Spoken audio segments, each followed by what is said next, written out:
ఏది అయినా ఆచి చికెన్ మసాలా. మాజీ మంత్రి హరీష్ రావుకు కౌంటర్ ఇచ్చారు టీపీసీసీ చీఫ్ మహేష్ కుమార్ గౌడ్.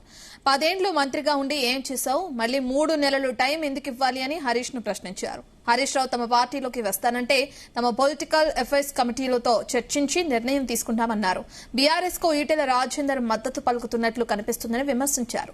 రాష్ట్రంలో దోపిడీ జరిగినప్పుడు టీఆర్ఎస్ లో ఈటెల రాజేందర్ ఆర్థిక మంత్రిగా పనిచేశారన్నారు.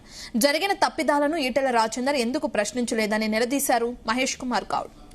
రావాలంటే 10 సార్లు ఎత్తుకోవాల్సిన అవసరం ఏర్పడింది.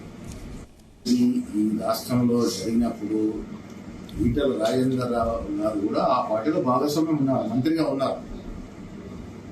అసలు లోపం ఎక్కడ జరిగింది? కాళేశ్వరం ప్రాజెక్టు ఉదాహరణ తీసుకుంటే తుమ్మిడి హట్టి వద్ద ప్రాజెక్టు కట్టి ఉంటే కేవలం గ్రావిటీ వల్ల ఈ రాష్ట్రానికి నీళ్లు అందించే అవకాశం ఉన్నప్పటికీ కూడా అక్కడ కట్టకుండా దిగువకు వచ్చి కాళేశ్వరం కట్టినారు. తద్వారా మల్లం సాగర్ కి నీళ్లు రావాలంటే 10 సార్లు ఎత్తిపోయాల్సిన అవసరం ఏర్పడింది. అధిక కరెంటు, అధిక వ్యయం, ఈయనన్నిటి వల్ల ఈ రాష్ట్రం అప్పుల పాలైంది. ఆనాడు ఇవాళ మాట్లాడుతున్నటువంటి హరీష్ రావు గారు గౌరవ ఇరిగేషన్ మంత్రిగా పనిచేసినారు, తర్వాత ఫైనాన్స్ మినిస్టర్ చేసినారు. అదే ఈటెల రాజేందర్ గారు కూడా అక్కడ ఫైనాన్స్ మినిస్టర్ చేసినారు. ఈ తప్పిదాలన్నీ జరిగినప్పుడు మీరు ఆ ప్రభుత్వంలో భాగస్వామ్యులు ఉన్నారు.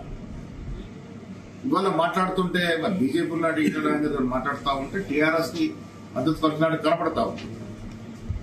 రిపేర్ చేస్తా ఉంది. మీరు కట్టే ప్రాజెక్టు 1 సంవత్సరం 2 సంవత్సరాలు కుంగిపోయినాయి. మేడిగడ్డ బ్యారేజ్ ఎందుకు కుంగిపోయింది అది కూడా ప్రజలు ఆలోచిస్తా ఉన్నారు.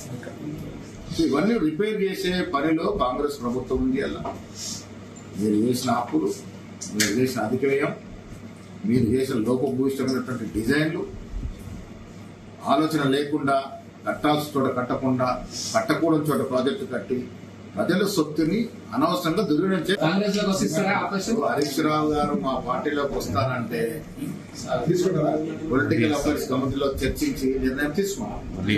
నిజంగా వారు వస్తారని ఒక విషయాన్ని మాకు వెలుగుస్తే డెఫినెట్ గా మా పొలిటికల్ అఫైర్స్ కమిటీలో చర్చించి తగు